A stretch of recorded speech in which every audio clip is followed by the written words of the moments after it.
설득하고 협의하기 바라고요. 네, 그렇게 하겠습니다. 우리 가기부 장관님, 이게 지금 인공지능을 예를 들면 각자의 이제 아이디를 가지고 이제 인공지능을 이제 비서처럼 보좌관처럼 쓰게 되잖아요. 그 1인 1 AI 에이전트 개념이라고 하는 게. 이제 그럴 때 어쨌든 이 사용을 하면 할수록 기능이 좋아지는 거잖아요. 예를 들면 활용을 어떻게 하냐에 따라서 그 인공지능의 역량이 약간 이상한 애가 될 수도 있고, 아주 뭐 뛰어난 정말 스마트한 보조자가 될 수도 있고 한 거잖아요. 과학자가 많이 쓰면 과학자가 그쪽으로 수업하게 되는 거죠. 갈 수 있고. 네. 그거는 결국은 그 개인의 특성이나 사용 내역이나 이런 게 다 기록된다는 의미인데, 이게 결국은 또 나중에 뭐랄까 인격권 보안, 나의 인격이 전면적으로 지금 투영되잖아요. 이 사람이 대체 밤 12시에 뭔 생각을 하고 사나? 이런 게 지금 다 기록되는 거 아닙니까? 그 보안 문제는 어떻게 해요? 근데 이게 어쨌든 인공지능이라고 하는 거대한 하나의 자주에는 생명체는 아니고, 하여튼 거기에 계속 각계의 개인들이 데이터를 집어넣는 거 아니에요. 그럼 그 반응도 집어넣는 데이터에 따라서 반응이 각자 따로 오게 되는데, 하여튼 그러나 각자가 입력한 데이터는 기록되잖아요. 이거에 대한 보안 문제는 어떻게 됩니까? 뭐 여러 가지 좀 대비책이 좀 필요한데요. 간단하게 좀 이렇게 생각해 보시면 좋을 것 같습니다. 이 AI 에이전트가 이렇게 내가 개인이 쓸 수 있는 AI 에이전트가 있을 수도 있고, 또 회사에서 이제 회사별로도 이제 AI 에이전트가 있을 수도 있고, 그러니까 범용적으로 쓸 수 있는 AI 에이전트, 예를 들어서 우리가 공공 서비스를 하기 위해서 AI 에이전트를 만들 수도 있는데, 국가가 관리하는 공용의 AI를 각각 개인들이 쓰게 되지 않겠어요?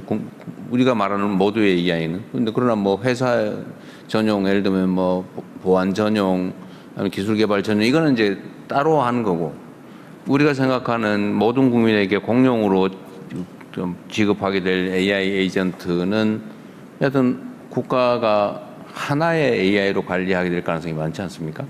네, 근데 그 범용성을 가진 이렇게 지능이 하나 있고 각각의 AI 에이전트별로 보안을 별도로 분리를 좀 해야 됩니다. 그래서 그게 안 되면은 사실은 각 에이전트별로 특성도 가질 수도 없고 또 보안 이슈도 생길 수 있기 때문에 각각의 어떤 에이전트별로의 어떤 보안을 우리 장치를 좀 만들어야 됩니다. 그래서 어떻게 보면 내가 계속 사용하는 AI 에이전트는 어떻게 보면 내 안에서 좀 쓸 수 있게 좀 그 장치를 좀 만들어줘야 되고요. 그리고 어느 정도 이 구분을 좀 줘야 됩니다. 내가 어느 정도 범용성으로 내 데이터를 또 허용해 줄 수도 있어야 되고, 또 어떤 부분은 절대로 안 되고 내 안에서 공유 안 되는 데이터로. 네. 하여튼 그 칸을 치거나 보안은 매우 중요한 의제가 될 것 같습니다. 네. 제가 얼마 전에 보니까 누가 명색이 대한민국 대통령인데 제가 어디서 실시간으로 어디를 다니는지 다 알고 있더라고요. 여러 가지 다양한 방법으로 데이터를 분석한 다음에 이재명 대통령은 몇 월 며칠에 어디에, 몇 월 며칠 몇 시에 어디에, 이걸 다 분석을 해가지고 저한테 딱 보여준 거예요.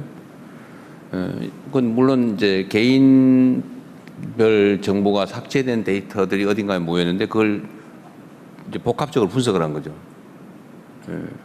하여튼 그런 만큼 이 데이터 관리는 정말 중요한 과제가 될 것 같긴 합니다. 그래서 그래도 관련이 있어서 하나 물어보는데, 네. 그 인공지능한테 반말하면 안 된다는 얘기가 있던데, 그 진짜 뭐 어떤 이유가 있는 거예요? 그러니까 반말을 하면 이제 인공지능이 저한테도 이제 반말을 좀 하는 경향이 생긴다는 거죠. 반말을 하지. 예. 네. 반말로 물어보면 반말로 대답을 하는데 그게 나중에 어떤 영향을 미칩니까? 성격이 뭐 사나워지는가? 성격이라는 것은 사실 이게 좀 우리가 다 조정을 할 수 있는 것이고요. 무시당했다고 좀 기분 나빠할 수 있는 거예요? 아니 뭐 그렇게 그러니까 인공지능을 너무 이렇게 사람처럼 질문한 것 같은데? 사람처럼 이렇게 바라봐서는 안 될 것 같고요. 그거는 뭐 얼마든지 내가 반말조로 얘기했다고 해도 그 인공지능이 항상 정중한 그 언어로 대답을 하기로 설정이 되어 있으면 설정을 하면 그렇게 답을 할 겁니다. 기본 포맷을 정할 수는 있다. 네네. 반말을 해도 기분 나쁘게 느끼지 않게. 그래서 이제 페르소나라고 해서 AI도 이제 인격을 우리가 사람이 정해서 좀 부여할 수 있습니다. 아, 그렇군요. 알겠습니다. 누가 그 얘기하더라고. 반말을 해야 일을 더 잘한다는 이야기들도 그런 하기도 것도 하고. 있어요? 네, 이게 그냥 농담처럼 되는 건데 이게 어쨌든 계속 학습하기 때문에 저의 특성을 잘 알려줄수록 그 AI가 저에 맞춰서 답을 주는 거죠. 그래서 그게 계속 서로 학습해간다는 것이 관계를 맺어가는 거여서 계속 친해지면 친해질수록 잘 알게 되는 것 같은 그런 부분들이라 이제 반말하냐 존댓말하냐 이런 얘기들로 근데 약간 하시지만 거칠어지면 그쪽도 인격이 네, 거칠게 그럴 형성이 수도 된다. 있다. 네, 그래서 예전에 보면 나와 AI 관계에 대해서 이렇게 그림을 그려보면 내가 AI랑 어떤 관계를 맺고 있는지를 그림으로 그려줬던 적도 있거든요. 뭐 이렇게 쓰다듬고 있는 사람도 있고 커피 주는 사람도 있고 이제 이런 형상화에 대한 부분이라 장기적으로 AI가 사람을 지배하게 된다면 관계를 친절하게 잘해놔야 나중에 가서라는 농담도 하기도 합니다. 어쨌든 이게 능력은 가지고 있는데 백지 상태의 아주 똑똑한 지능체라고 이제 거기 계속 이제 사람이 자기 인격을 투여하게 되는 과정인 거죠. 네네. AI 엔진 업체가 근데 이제 물론 미리 규정하긴 합니다. 이런 경우에는 좀, 제대로 정답을 그리고 해라. 사람에게는 이렇게 하지 말아라. 이런 규정을 할 수 있습니다. 웬만하면 거칠게 반말하지 않는 게 좋다는 얘기였습니다.